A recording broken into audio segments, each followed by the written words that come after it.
Adam, how are you? Michael, I'm fine. How are you? I'm hot. I'm really, really hot. But That's a bit arrogant. I mean, you're all right. well, you know, I didn't mean it like that. But no, I'm hot, but I'm happy. I'm happy because we're sat here on a rather muggy Monday evening recording this podcast. But England are in a World Cup semi-final. They are, which is very exciting. I'm assuming you watched it. Obviously, you did. I watched it too. I don't think we were great. We were fine in extra time. I think overall, we probably shaded it in extra time during the 90 minutes. We didn't. Wasn't brilliant, as Tommy Tuchel said, but yeah.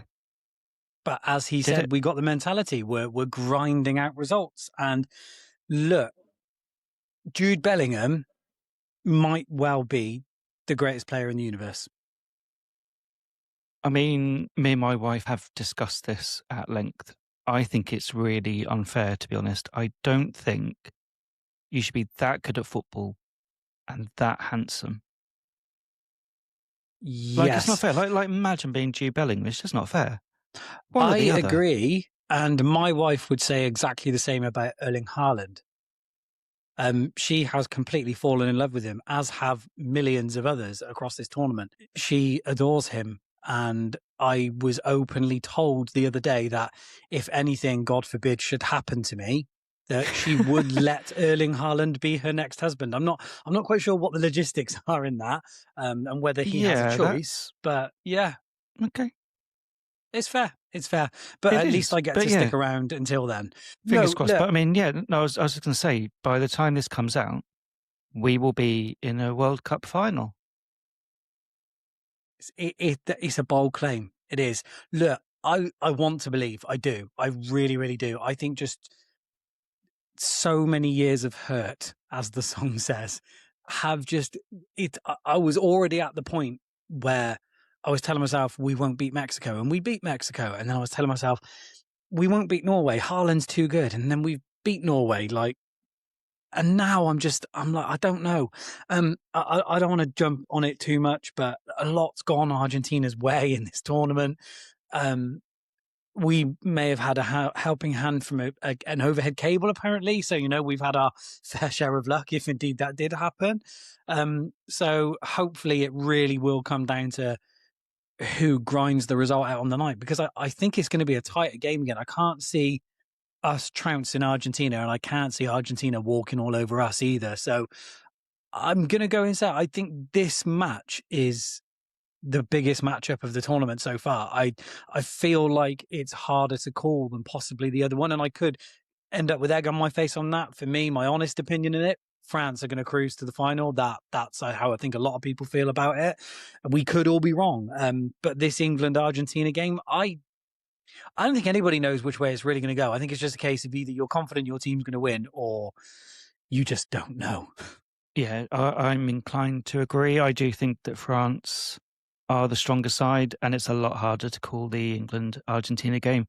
Interestingly, I think it's the first time ever that the top 4 ranked teams in the world are contesting the semi-finals, which I think is interesting, to be honest. I noticed it the other day, and then actually, I thought it was an interesting thing, and then I saw the actual stat. They're like, "Oh, this doesn't happen." So it's interesting because it's been a World Cup of shocks and interesting scorelines, and obviously you had Cabo Verde doing very well, but it's reverted to type, really. And also we've had the top players doing very, very well. I know Haaland didn't do brilliantly against England for various reasons, mainly because that Sorloth chap should have just passed to him. Don't know why he didn't. But obviously, like Mbappe, Messi, Kane have all kind of stepped up and done very well. Yamal, maybe not as much, but still he's played well. He just hasn't got as many goals. So yeah, it's kind of reverted to type a little bit. And if we follow that, then it will be a France-Argentina final. So, but I'm hopeful. If we get to the final, I don't think we're winning it. I think France will win it overall. They're my pick from the start. But, so yeah. I've kind of got like a weird approach on this because this is going to sound really, really bizarre, but I think if we get to the final, we have as much chance of winning it as whoever we're playing against. but I think it's harder to get through this semi. I really, really do. I genuinely feel like a final is so different from any other game you'll ever play. Anyone who's played football at any level will know that, even playing Saturday and Sunday league. If you ever make it to a cup final, it's the most nerve-wracking game you'll ever play, even at that such minor level. So I can't even imagine the pressure that comes as a World Cup final. And whilst I believe that any of the four teams have got the players that can take the pressure, I do think on the day, it is literally anybody's game. So if England make it to that final, I legitimately believe, not just statistically, but they have a literal 50-50 chance of winning that game. But it's going to be an interesting game. I'm going to hate every second of watching it. Dreadful. It's going to be awful, especially if England go ahead, because that I'll hate even more. There's part of me that prefers it when we go behind now and come back, because I just think we're good at that now. But I think we do have the potential to grind out a result. I just think I don't want to believe it at this point. The idea, the Euros is still too raw for me, losing in the final and the heartbreak. So look, I've had Villa win a European final this year. I'm happy with that. So if the semis is as far as we get, then I will smile about it and look to the next one. But we shall see. Before we talk more World Cup, this episode, the last couple, will obviously been very, very World Cup heavy. But there's a kit we need to talk about, and you specifically said you want to talk about, and I'm going to quote you on this because you have very strong feelings about this. So, Adam, what kit do you want to talk about, and what are your strong feelings about it? Well, I just feel like we need to talk about the Bournemouth home shirt made by Hummel, sponsored by Vitality, and on the sleeve, Mr. Q Casino. So the reason I want to talk about it, firstly, anyone who saw the ice sculpture that Hummel and Bournemouth did, we talked about it in the previous episode, who was disappointed by what the reveal of that ice sculpture was, is going to be even more disappointed now they've seen this shirt. So if I was a Bournemouth fan, I would have been rejoicing at the news that Premier League clubs now no longer have betting sponsors as their front sponsor, because their previous sponsor was BJ88. And obviously, Vitality have done a lot of work with Bournemouth. They've sponsored them kind of as a secondary sponsor for a long time. They sponsored the stadium. I'd have been really happy. But then they've released this shirt, and if you've not seen it, look it up. I feel like people listening to this podcast or watching, you all know what we're on about because you are football shirt nerds like us, and it has caused quite the stir. The sponsor is a great big pink circle, and the kit kind of has a black circle around that sponsor, and it's dreadful. It's awful. They've tried to make it part of the shirt fine, but just go for the word text. Go for the text, the font of Vitality would look so much better. This makes the sponsor take over the shirt. It's bright pink anyway with white writing. Then you've got the sleeve patch, Mr. Q, that's blue. Just make it white text. It's awful. They've done a really bad job with it, and the internet isn't very happy. Football fans, like kit collectors, are mocking it, and Bournemouth fans, I think, like I said, were very excited by not having BJ88 on their shirt anymore. And now they're kind of like, well, at least that fit in with the shirt, because they made that one suit the shirt. So, yeah. It's crap. To be honest. I can't add an awful lot to it, because once again, I do agree with you. I want to single out Mr. Q for something as well, because I'm a Spotify listener, as I understand from our analytics, most of the people that listen and watch this podcast are too. And I don't always pay for it. Sometimes I have it paid, sometimes I don't. So sometimes I have ads in my podcasts and music.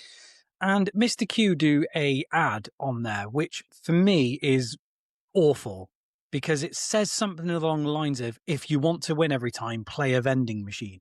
And I feel like it's really kind of pushing the limits about what gambling companies should be saying to people. I don't think that you should be playing around with the idea that people don't always win when they're gambling. You should be talking about the dangers of gambling, not making a joke out of it. And I know some people might be listening going, oh, chill out a little bit. It's just, but I just find it a little bit in bad taste with the difficulties that a lot of people go through with gambling addiction. So firstly, Mr. Q, they can piss off anyway. But yeah, It's an awful, awful sleeve sponsor, but I just I don't believe for a second that the club or Hummel are happy with that sponsor. That screams of a sponsor putting their foot down and saying, 100%. no, we want the main sponsor logo on show this time. Maybe even playing their look for years. You haven't done it. We've let you have the typeface and the font and so on, and we've named the stadium. So we want our big pink logo this time because it stands out from the shirt. Yeah, it stands out. It stands out so much that your shirt sales are going to drop like quite significantly. And it means that Hummel's first shirt, who are, and anybody listening to this will know, are an absolutely sublime shirt manufacturer. They're as good as anybody making shirts in the modern era. Their first shirt with Bournemouth is tarnished by that. And I just, like you, Adam, I think it's crap. There's no better word for it. It just sums it up. It's completely naff. It really is. It reminds me a lot. I don't know if you remember this one. I can't remember the year.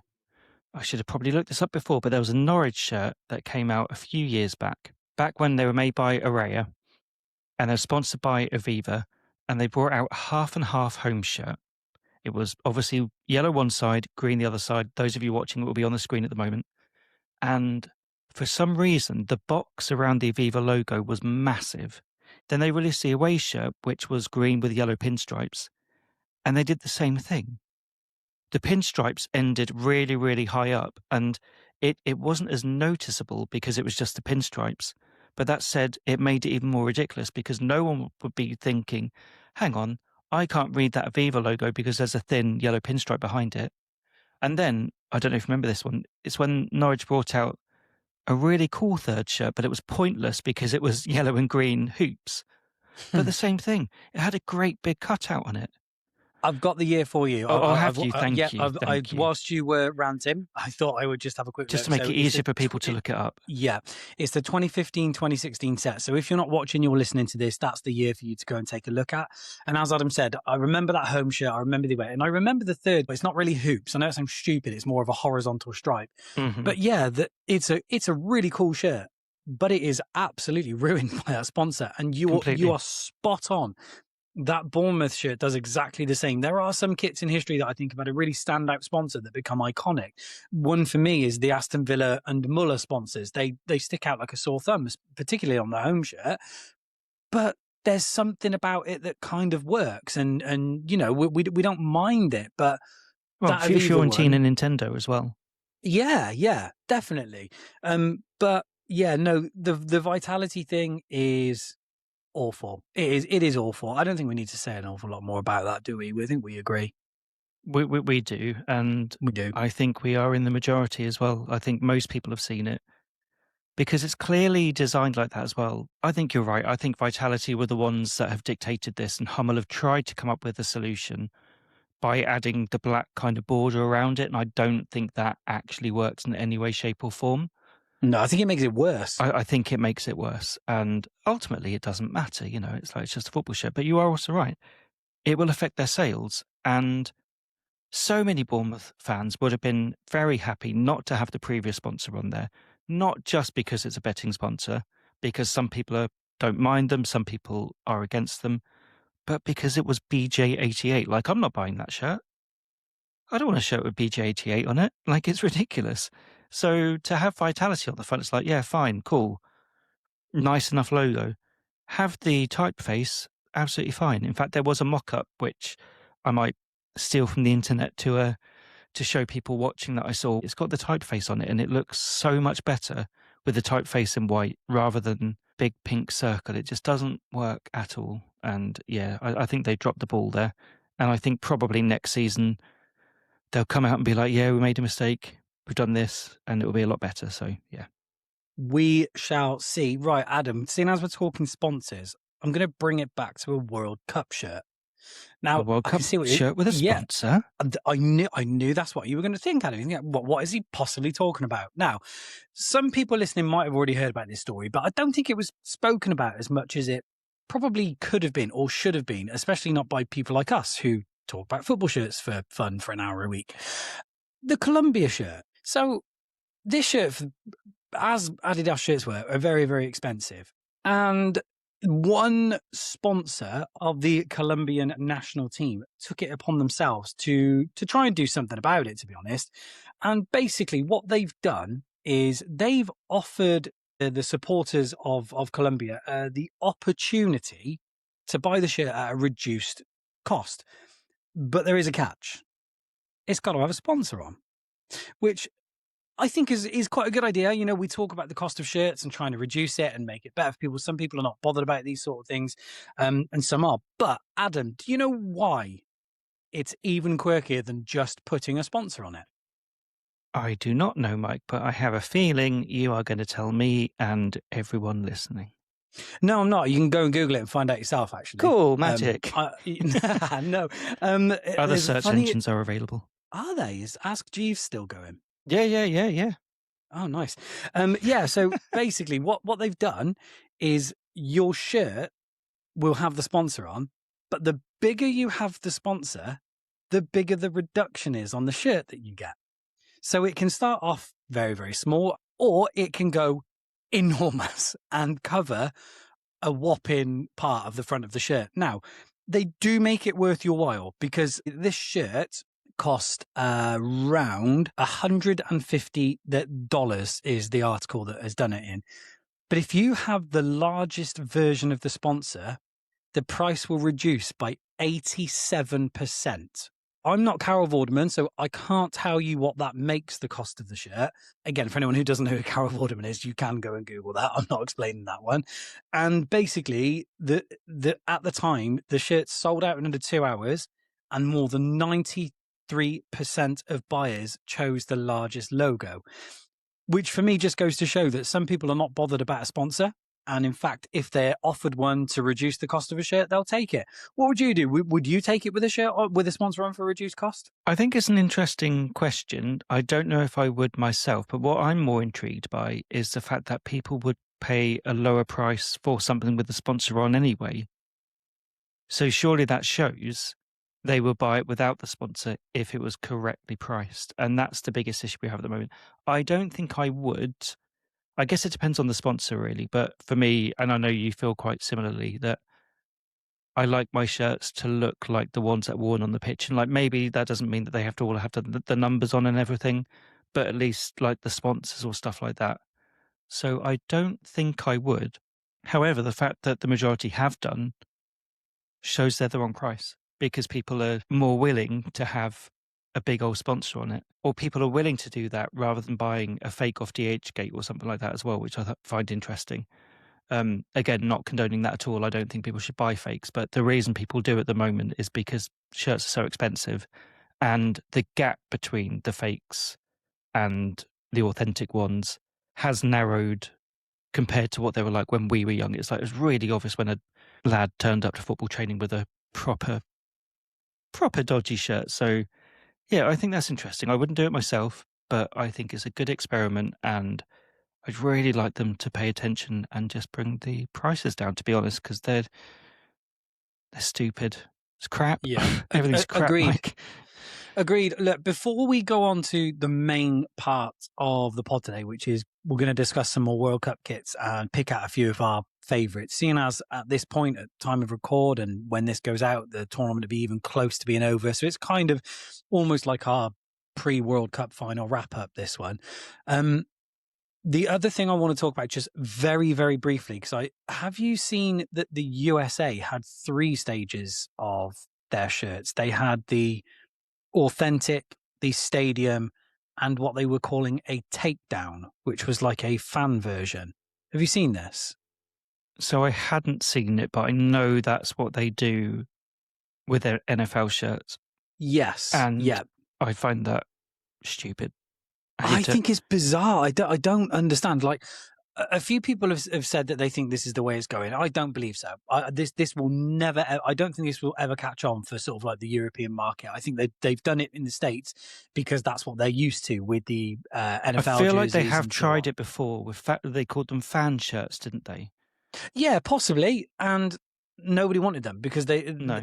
This USA one looks a lot more like the shirt than previous ideas like this have. However, it's just glaringly obvious. It's just not the shirt. And, I'm sure they probably sold a few, especially with the World Cup being in the US. It makes sense that people would have bought it. But yeah, I don't know. I just wanted to mention it because I'm just not a big fan of it. I don't think we should be, we're talking about pricing. We shouldn't be introducing a third cheaper option.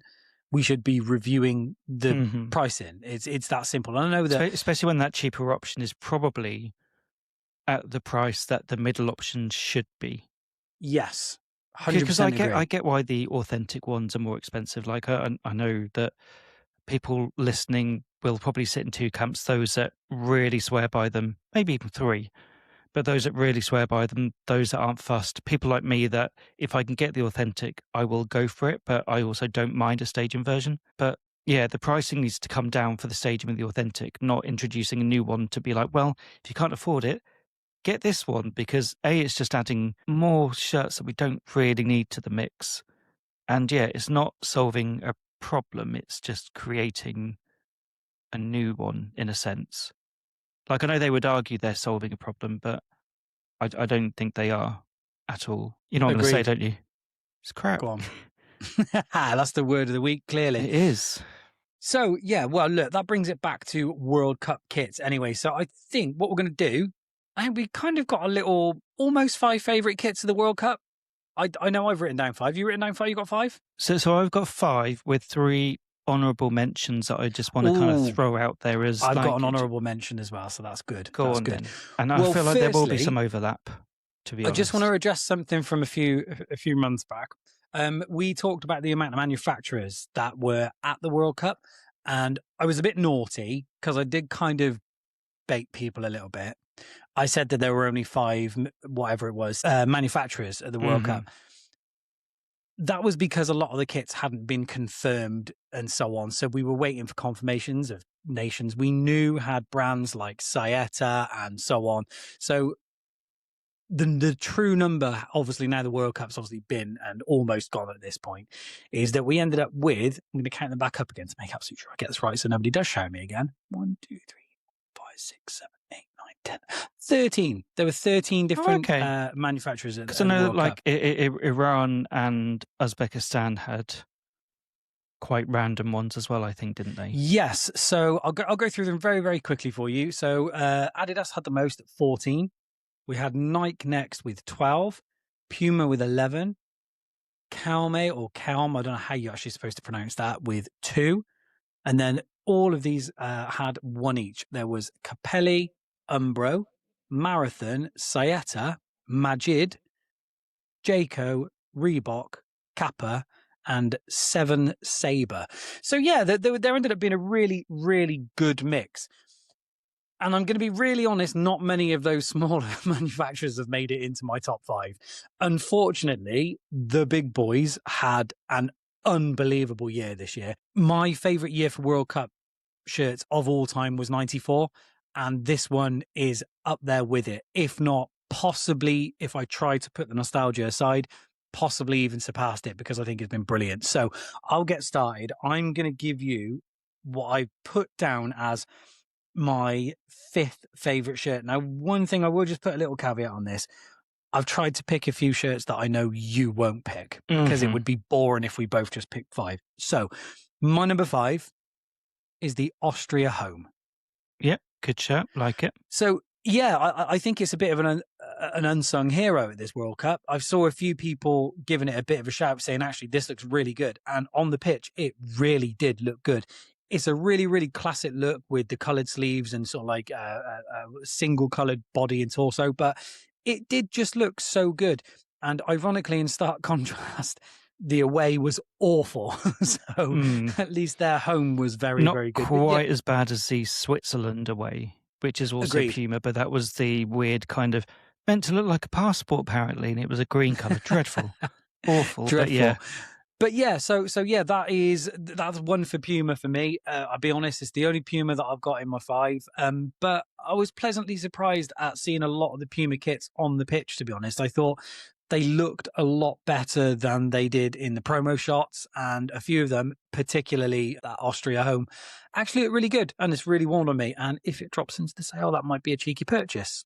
So I'm going to say one that I know that you're going to say because you are wearing it, but I'm going to have to mention, and you can talk about it at length afterwards because I know you're passionate about this shirt. But the Norway home is great on so many levels. It's very patriotic. So again, people who are listening, you'll know what this shirt is because you will have seen Erland Haaland wearing it. If you're listening to this podcast Who? and you some giant robot and you haven't seen the Norway home shirt, you've not been watching the World Cup, you've clearly stumbled across this podcast and will be very confused. So we know what shirt it is, but it's very kind of patriotic in the best kind of way. Obviously, it's a hark back to, I think it's like the 98 home shirt, I Yeah, want to say, yeah. the Umbro one. I like the way that the flag stripe continues over the sleeves. And specifically, I think it looked really, really cool when they had the white shorts and the blue socks. I thought it was fantastic. And you own one. You're very fortunate to get one because it is rarer than hen's teeth at the moment. Mainly, I think, because Norway did very well. They were my dark horses to do well at the tournament, so I'm very pleased that prediction was correct. But like you said, the world has fallen in love a little bit with Erling Haaland. He's put on, I think it's over 20 million new followers on Instagram Wow. since he started at the World Cup, which is about the same amount that Vazina put on as well. But he went from like 50,000 Yeah. to over 20 million. But it's a very, very cool shirt and it looks great on the pitch. When Nike are good, they're really good. They just have this habit of doing stupid necklines and weird little decisions that they come up with their shirts. And when they just stick to a really solid idea on a solid template that's not too fussy, they do a really good job. So yeah, Norway home. You like it, don't you, Mike? I do. I do. It may be on my list at some point. But no, it really is. Again, massive thank you to Jimmy, who is Galazzo on Twitter. I nearly called it X. I don't like calling it that still. Mm-mm. Yeah, he really, really kindly reached out when he heard me say on the pod that I was looking for one. He happened to have bought one in each size. And was going to return the medium and asked if I wanted it for the price that he paid for it, which I just think is a really, really kind thing to do. And obviously, I snapped his hand off. He kindly waited for payday for me as well, which was really good of him. And yeah, I'm delighted to have the shirt. My brother is actually going to Norway next month, and he couldn't get one. Mm.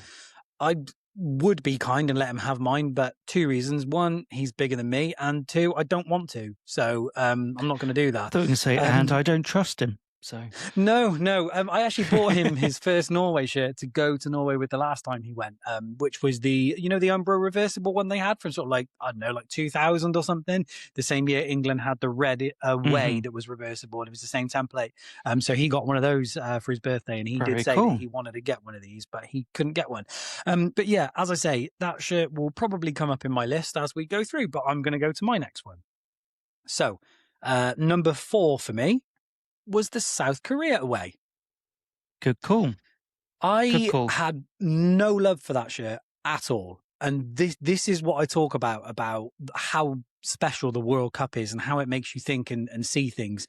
That shirt was phenomenal. As soon as it was on the pitch, it had the good fortune of playing against the Mexico kit, which may come up in my list too. You never know. You have Mhm. to keep listening. And that for me was one of the kit matchups of the tournament because it was just incredible. But that Korea shirt, it's one that I paid absolutely no real attention to. I'd seen it, didn't really think much of it. As soon as it was on the pitch, it looked fantastic, and it's another one that if it popped up at a decent price, I'd probably be tempted to get that one. I really, really would. I think it looks amazing, which is amazing because that's 2 of my 5 shirts that I've picked for today, and one's Puma and one's Nike. It's not all Adidas. It's not all Adidas. Yeah, I agree with you. I do find it fascinating how you can see a shirt and, like you said, not really register anything with it. But then either when you see it on pitch or when you see someone wearing it, it makes sense. It reminds me a bit, and I will share the picture of this, the Ajax shirt, the Van Gogh style one that you bought when we were in Amsterdam on our previous pod. And I didn't care for that shirt at all. But then when you bought it and with like jeans and a pair of trainers, it's like that shirt looks really good. And that's how I felt with this Korea shirt. Seeing it on pitch, it was like, oh, this makes sense. And even like I said this in the last pod, when me and my wife were watching it, she was like, is that lime green kind of detailing on it? That really pops against the kind of the lilac. And it's like, yeah, it does. And yeah, a really, really good shirt. I don't know whether I'll buy it just because I don't think I would actually wear it. I don't think I can pull off that color. I don't know. I'm not normally a purple guy, but it's a good shirt. So yeah, I'm not surprised it's in your list. Yeah, it's good. Good. It surprised me to be in the list, but when I kind of look back over everything, it had to be. Anyway, what's your next one? I'm just going to race through this. Sorry. For people listening, I bit my tongue yesterday. So you probably can't hear it, but I feel like when I'm talking, I'm lisping all of the time and saying certain words is quite difficult and it's really annoying. So anyway, I'm going to try and say the word Germany home. And I won't talk too much about it because we've waxed lyrical, which is hard to say as well with a bitten tongue. We've talked about the Germany home shirt a lot. We all know it is a great shirt. It's been out for a long time. And I just think it looked brilliant on the pitch. And it's an all-timer. Like, I would honestly say that is one. I mean, we've said this before. It's up there with one of the best Germany shirts of all time. And we've discussed this before on the previous pod. Germany are one of the teams that have one of the best international kit histories. So if it's one of their best ones and they have one of the best kit histories, it must be one of the best shirts. So yeah, Germany home. Yeah, look, again, this is probably going to come up in my list. So yeah, it's amazing. Look, I wish it would have got the performance that I think it deserved at the World Cup. Well, I mean, some might argue that they were denied the chance by a perfectly legitimate goal being disallowed. That is my opinion, and I stick by it. I don't think that goal should have been disallowed. As entertaining as it was to see Paraguay go through, yeah, Tar's goal wasn't one to be disallowed. So yeah, no, FIFA robbed us of seeing that shirt do better, as well as Germany not being very good. And I think that the game, the following match would have been much better if it was Germany, quite frankly, as well, because the anti-football Paraguay played in that game is something else. But anyway, we're not getting too deep into that one. No, we can. Just touch on it. They didn't get a yellow card in that game. That's all we need to say. One of the most ridiculous things in the world. But anyway, yeah. Yeah, no brutal. But yeah, no, it unfortunately won't go down as being one of the most obviously historic Germany shirts of all time, which is a shame because obviously it's the last Adidas home that we're going to get with Germany. But I think design-wise and aesthetically, I've said it before on this pod, I think it is the greatest Germany shirt of all time. I really do. It is easily up there as from a design perspective, as good as the 94, which I've got here behind me, is one of my favorites, as the 92, as the 1990 that won the World Cup. They're just incredible shirts. Germany do best when they have their national flag on the shirt. We all love it. It looks incredible. Like you said, it's kind of like patriotism done in the correct way. It's tasteful. It looks good. So yeah, it's amazing. It is. What I'll do, I'll tell you what I'll do. I'm going to keep it easy because you're struggling with your tongue. And I'm just going to reel off my next three because we've already mentioned two of them. So my third one is the one I'm going to talk about the most right now because that's the Mexico third kit, which is the black one. I don't know if it was the matchup with South Korea that influenced me so heavily to include this, but again, on the pitch, it just looked amazing. We spoke about it before when they had the black shorts and black socks with it. It is just a stunning looking football kit with the Mexican tricolor cuffs and collar and so on. It just looks amazing. It's incredibly good. And the two after that for me were Germany at number 2 and Norway at number 1 for me. That is the order I would put them in. Yeah, the Norway, just touching on that, with me saying that Germany shirt, I think it's the best Germany shirt of all time.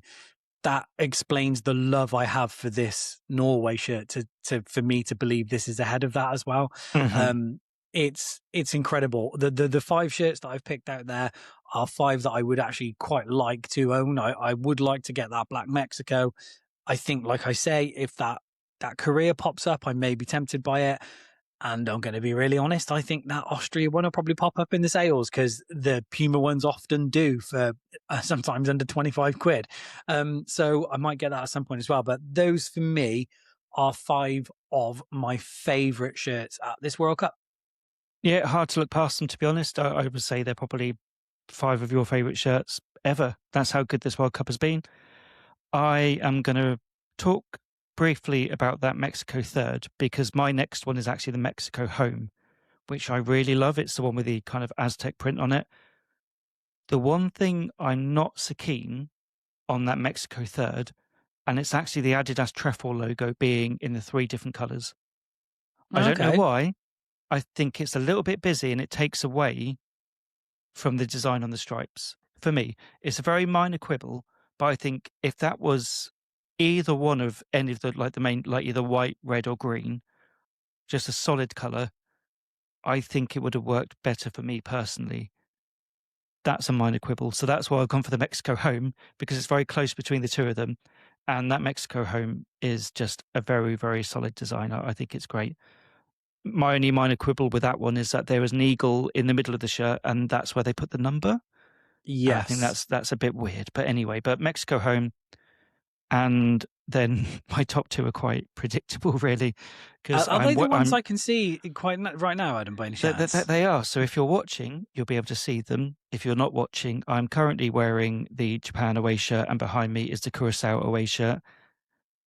Personal preference, the Japan shirt is better, just because I think it's unique.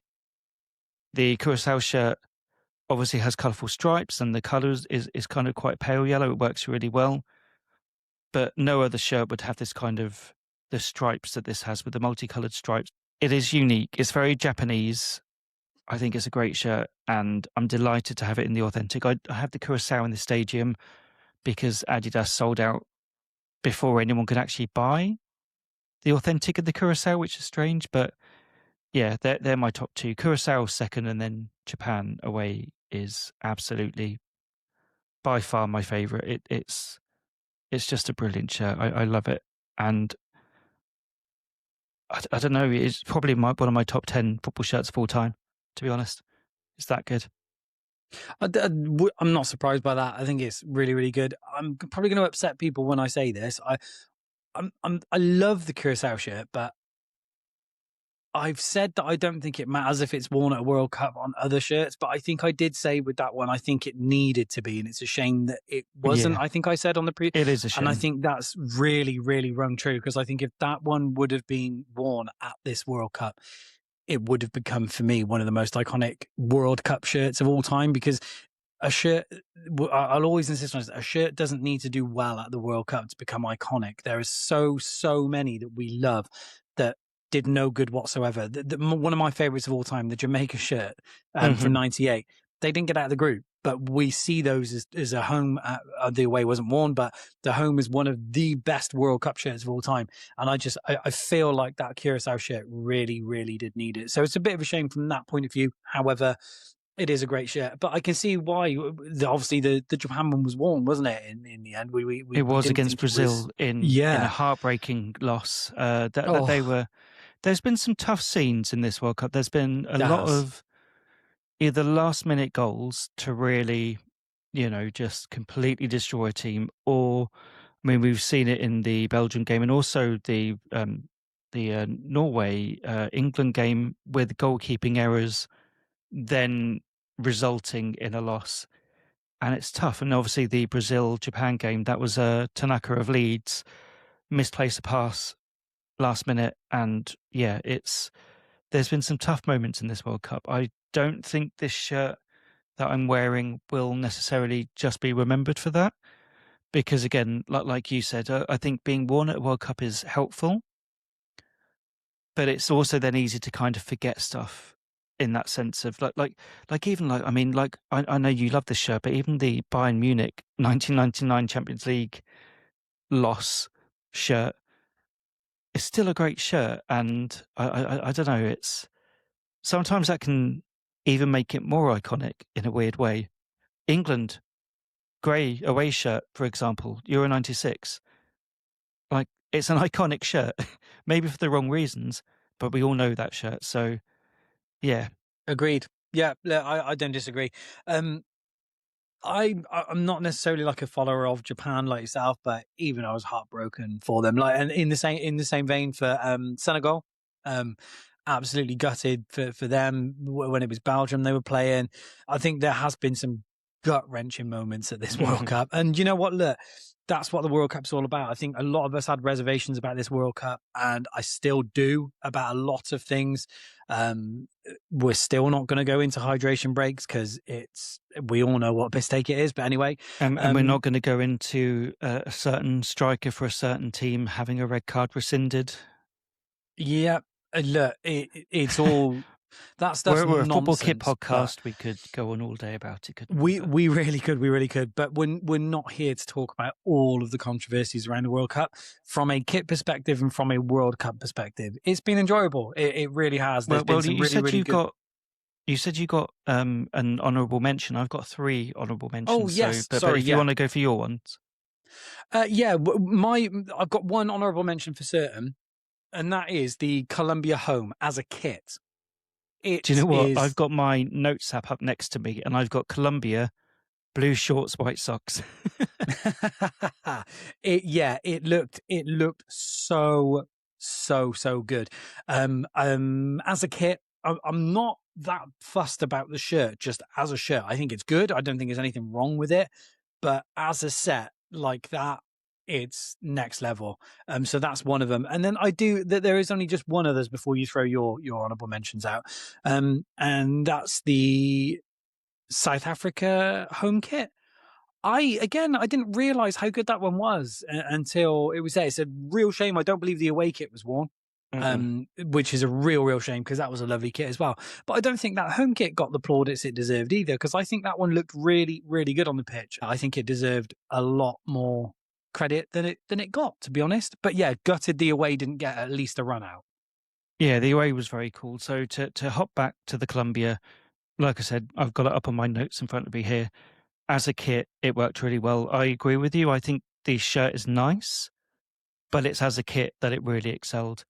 And yeah, going back to the South Africa one, I actually thought that like, oh, is that what Norwich would be like if they had Adidas? Like, it's a Yeah. good kit, and it's one of those weird things that I don't know. Like with Norwich, it stands out because there's not many teams who play in yellow, but it didn't really register with me to start with because I don't know. It's just there were so many good international shirts, and it didn't really stand out because there's other teams that play like in yellow as well.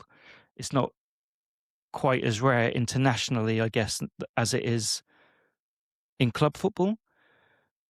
But it looked really good on the pitch, so I'm with you on that one. And my other 2 ones, as much as some of the antics surrounding them I wasn't a fan of, the USA home was very cool. I thought it was an interesting design, and I like it when American shirts kind of go big. Then they ended up going home, but they still went big. So, so they did a good job with that one, and just simply uh, because they're back, Reebok, the Panama home, away in third as well. But I really like the home shirt. I actually, we've had this chap on the old podcast. Actually, there's a Tom Gibbs who writes for, Oh oh, yeah, I want to say the Telegraph. I think so. Yes. We'll go with that. So, Tom, if you're listening, apologies if I got that wrong. But he did a rundown of the of all the kits ranked, and obviously, whenever you do like a ranking things, people like get angry about stuff.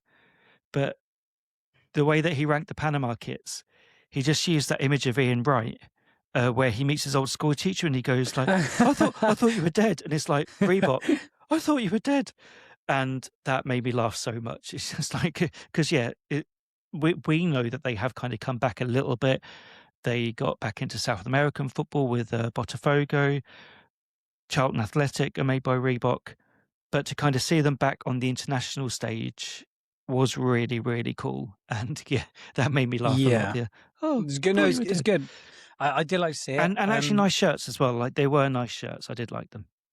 You know, it's good to see them back in football. It is. It's good. It's good. Right, Adam. We need to do a couple of things before we wrap up. I Hmm. need we'll do some recommendations for some stuff away from football just to finish off the pod.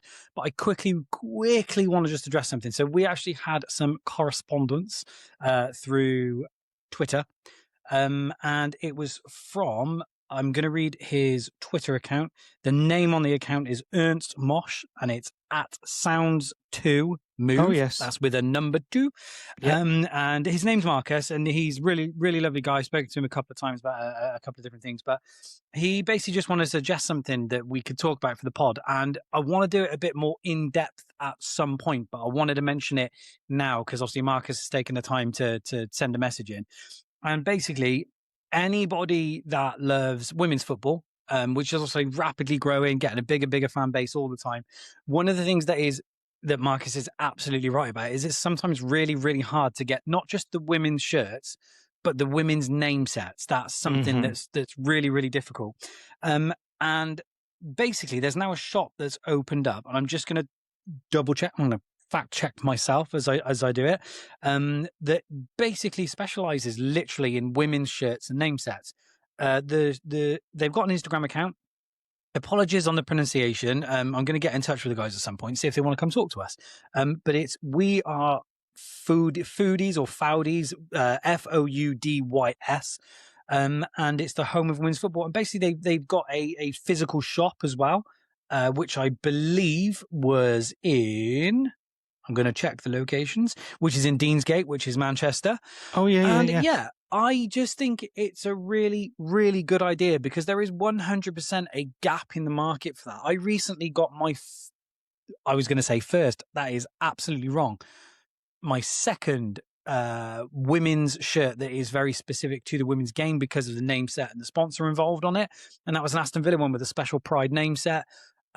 And it was wonderful, but you don't see them very often, and they are often available in limited numbers on the club websites and so on, but not all of them. So there's a lot of really, really big players for, Barcelona and PSG and so on that we don't always get the opportunity to pick up the shirts from. And these guys are specializing that and making it easier for people to get it. I think it's a really good idea.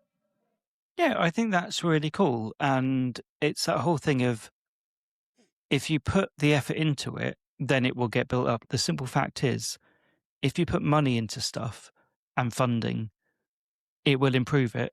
And as it's gone on, skill levels have improved, everything around it, the infrastructure around it has improved.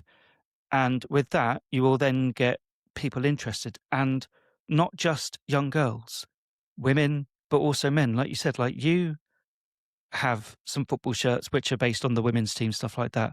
We've seen it now as well that the women's teams are getting their own shirts, which they should do because that's really cool. And we're only going to see more of it. So I think it's fantastic that there is somewhere, especially like opening somewhere like Deansgate. I think that's really cool. So thank you, Marcus, for raising that with us. I think that's exactly the kind of thing that we should be pushing on the pod and letting people know about, because more of that, please. Absolutely agree. Yeah, more of that. Like I say, I genuinely want to do a bit more on that. We don't cover women's football nearly enough on this, mainly because the kits, we only really see different women's kits usually when the World Cups and Euros come around. So there's not an awful lot of opportunity to talk about them. So this gives us a good reason to, and not that we need an excuse, but a good way of bringing it into the pod organically without trying to kind of force it in unnaturally. So yeah, I think we'll have a chat. I want to try and reach out to the guys that run the shop and see if they come and speak to us, because I think we're really, really good. Yeah, really good. So yeah, right, Adam, before we end the pod though, I want to ask you what else you've been doing, because the World Cup we're now starting to get a few days in between where we're getting a few breaks and so on. Some of us, including myself, did at one point get very World Cup fatigued. I was watching as many games as I could, and it did start to get very difficult. So I've taken a few breaks and watched a few different bits and bobs recently. So, but what have you been doing in between games? Okay, so I haven't been doing that because I haven't had World Cup fatigue, and even the England-Mexico game, I was very smart. I had an afternoon nap, and it was about 3.5 hours long, and then I watched the Brazil-Norway game, and then I had another nap between that and the England-Mexico game. I set my alarm for 15 minutes before the kickoff. I knew that I'd have to double check to see if the game was going ahead on time or later. Seen it been delayed by an hour, set my alarm, back to sleep, completely fine for the game, straight back to sleep afterwards, and then I was at work from 9 o'clock in the morning, and I actually felt great. So I'm not fatigued. What else have I been doing? Watching Wimbledon, because I love the tennis. It's my second favourite sport, so that's been great. So the only thing I've had time for, we've started rewatching ER. We're like 10 episodes in, because it's on Netflix now. So I don't want to recommend that because it's ER. It came out in like 1995, but it's what I've been doing. So it's been football, tennis, and ER with George Clooney when he was much younger. Fair. Look, there may be people who are listening to this pod. They're writing down, how do you spell that? Yeah. They may have been sat here thinking, should I go and watch ER? I just don't know. I need someone to confirm to me that it's worth watching. So you may have done someone a favour there.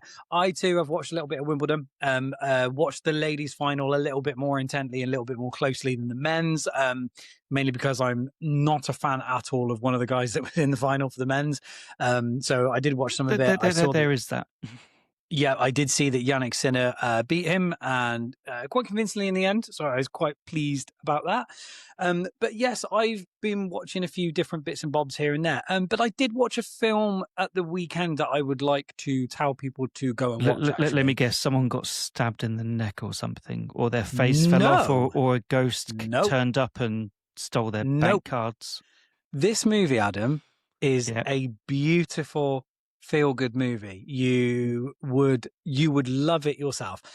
This is not going to be a movie that nobody's ever heard of unless you just don't follow movies. This is a new movie called Project Hail Mary that stars Ryan Gosling. And basically, I'm big into space travel, sci-fi, that sort of thing. Hence the Star Wars link. Interstellar is one of my favorite movies of all time, bar none. And this movie is very much up in that vein of things. It is simply one of the best movies I have watched ever. It's brilliant. Myself and my wife watched it together. We laughed, she cried. I don't cry at movies, unfortunately. It's not because I think I'm all macho. It's just because I don't have it in me to cry because my brain tells me it's a movie and that I don't need to. However, I do get fully immersed in them still, even without that. And it's simply one of the best movies. It's instantly become one of my favorite movies of all time. It is just so well made. The movie, the writing, the script, everything. It's funny. It's sad. It's intense. It's just absolutely brilliant. The cinematography is incredible. Like, it is mind-blowingly good. It's a long movie, so anybody that wants to go and watch it, get yourself some snacks and a few drinks because it's going to take a little while. It's a good sort of like 2 hours 40 minutes long, but it is well worth it. As I say, myself and my wife stayed up on, I think it was Saturday night or Friday night, sorry, to watch it. And she's not necessarily a big sci-fi fan, but by the end of it, she said that she absolutely loved it. It's just brilliant. And yeah, it's not a cult underground movie that nobody's ever heard of. I'm sure most people listening have probably at least heard about it, but it's just, it is definitely worth watching. So go and do it because it's great. Including you, Adam. Go and watch it. You've never cried at a film? No, I haven't. So, right, this is a weird thing. You emotionless husk. No, that's not it. That's not it, right? So we've got a few... Listen. We got a few minutes until we need to wrap it up because we don't like going too much over an hour because we know that we're not that exciting to keep people interested for over an hour at a time. But I'm a huge movie fan.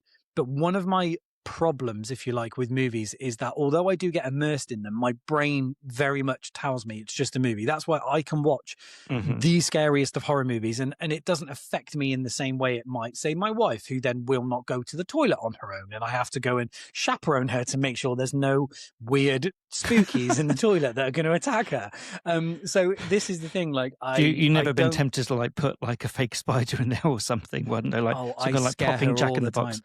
Honestly, I scare her all the time, even when we haven't watched scary movies. So, but yeah, I've never cried at a movie, and it's because there is just something in my brain that just says, look, it's very, very sad, but it's not real. So I just don't. There are a couple of movies that have brought me, a couple of one movie and one TV show that has brought me very, very close. And anybody listening to this who's got kids will tell you that things do change when you become a parent. So if there is something that kind of links that to you, then you will. One of those things, another recommendation, if you haven't seen this already, there's a TV show with Stephen Graham in called Adolescence, which is simply one of the most gut-wrenching, I think is a 4-part TV series on Netflix, shot really strangely as one continuous scene per episode. It is unbelievable. There's a scene in that which is one of, as a dad, one of the saddest scenes I've ever watched in my life, and that really choked me up, but I didn't shed a tear. And the other one, believe it or not, is a Shia LaBeouf movie called Man Down, another really good movie, which I believe is called Transformers.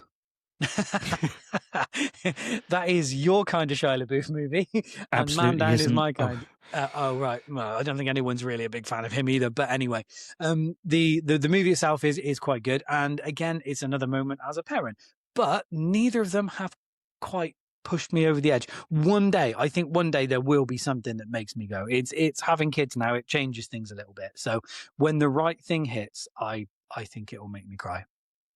Okay, challenge me. Give me a really sad movie that you think will make I've me cry. cried a lot. I mean, I cry all the time now anyway, to be honest, but that's just that's just life, isn't it? No, first film I ever properly cried at was Transformers the animated movie, because Optimus Prime dies. Destroyed my childhood. After that, Short Circuit 2, where Oscar and his cronies beat up Johnny Five, and he's leaking valuable battery fluid, and he goes down an alleyway, finds a piece of chalk, and then he just writes "dying" on the wall. Cried my eyes out. Legitimately, the first 10 minutes of Up. Jeez, that hit. Have you seen? You've seen Up, I take it. I haven't seen Up. No, I've seen, because Okay, I got kids. There's a lot of Disney and sort of like Pixar movies and stuff. And what's the other one? Not Disney Pixar. Whatever, the DreamWorks. That's it. And there's a lot of these movies that I have seen. Some of them my wife watches with the kids when I'm at work and stuff. So some I see and some I don't. But that's not one that I've watched. No. Okay, so the first 10 minutes, I won't go into what happens, but it's almost like a standalone story from it, and it's quite harrowing, actually. And yeah, also Inside Out as well, like made me cry, and that's another animated film, like loads of them do. Like, it's nice to be emotional. Like, ER made me cry the other day. I mean, lots of people are dying, but it's, I don't know, it's nice to be sad sometimes. It makes me feel stuff. No, but actually, like, I joke about it, but I'm similar to you, actually, in the sense that it is sometimes hard to suspend your disbelief. Like, I'm sometimes aware that I'm watching a TV show. It's why I don't always get on with Tom Hanks films, because I'm always aware I'm watching Tom Hanks. He's one of the few people that really does it for me. Does that make sense? And it's he's clearly a good actor, and there's other actors that I know. It's like, again, like you said about Adolescence, like you got Stephen Graham in it. Like, I've seen him in loads of things, but it's fine. But with Tom Hanks, I'm just like, well, it's Tom Hanks, isn't it? Yeah, it's Tom. So, but I also get that thing of like, oh, is he? Well, he is. It explains a lot. But I do get what you mean, because it's that, whole thing of trying to suspend your disbelief when you know it's a TV show, which is why I can watch stuff that's really gritty, because I know it's not real life. Whereas my wife is similar to yours. Like, she's like, well, why would I want to watch Breaking Bad? Why would I want to see someone choke on their own vomit? I'm going to go watch Buffy the Vampire Slayer. Yeah, look, I do. I get it. Like you say, my wife's the same. There are horror movies that I watch that she just won't go anywhere near. And she's just very much like, you're on your own with it. So I do get it. But like, at least with football, we don't have to suspend disbelief. We just get upset if we lose, and we're happy if we win. We're just in disbelief at times, aren't we? Yes, we are. We are. Yep. Speaking of which, Adam, right before we end it, let's have your predictions when this pod goes out, which will likely be maybe Thursday or Friday this week. So definitely after England have played. I believe that's after the other semi-final as well, isn't it? It is, yeah. So yeah, we are recording on the Monday. Tomorrow, the Tuesday, will be France, Spain. Wednesday is England, Argentina, and I'm aiming to get this out probably the Thursday or the Friday, just because there's no point getting it out on Wednesday, because people will be watching the football. So, yeah. So what will the World Cup final that everybody is getting ready for right now, what will it be? Who is taking part? It will be France versus England, in my opinion. I can't help it. I have to go with my head and not my heart. And I think it will be a France Argentina final again. Obviously, I genuinely hope I'm wrong. I have no love for Argentina, as I just don't. If we're going to go out, they would be the last nation I would choose to put us out. In fact, if I got to choose, I would have chosen Norway to put us out. If we're not going to win it, I'd have liked them to. I am of Norse descent myself, I've checked this on my family lineage. So if they would have beaten us, I was going to lean into that quite heavily. Absolutely. I think, but just before we go, I think however it works out from an England fan perspective, I think will be interesting because it will either be a rematch of the last World Cup, so France might get revenge, or will Messi win a second World Cup, or it might be France versus England. Obviously, we'll be happy with that. Or it could be Spain, Argentina, so it's the European champions versus the world champions, or it's Spain versus England, a rematch of the European Championship final. So there's all these little subplots everywhere. I think it's a really interesting lineup. Like we said, it's not often, in fact, ever, that you get the top 4 teams being the last 4 teams in it. And I think whoever makes the final, it will be a fascinating final. It will be. And look, just a thought, I do think that Spain, France and Argentina should stop being twats because we haven't won one for ages. So yeah, they had their chance more recently. So, Yeah, just don't be a dick. Yeah. Anyway, right. I think that's got to be it, isn't it? I think it has. So thanks again, everyone, for listening. It's been a pleasure. And let's hope England win the World Cup. Yep. Go follow us on socials and let's all go and watch England win that semi against Argentina. Bye, Dele Alli Wave. It's always there. We have to say that we're doing it as well because the people listening have no idea what's going on. If you're listening, imagine Dele Alli Waves. Bye.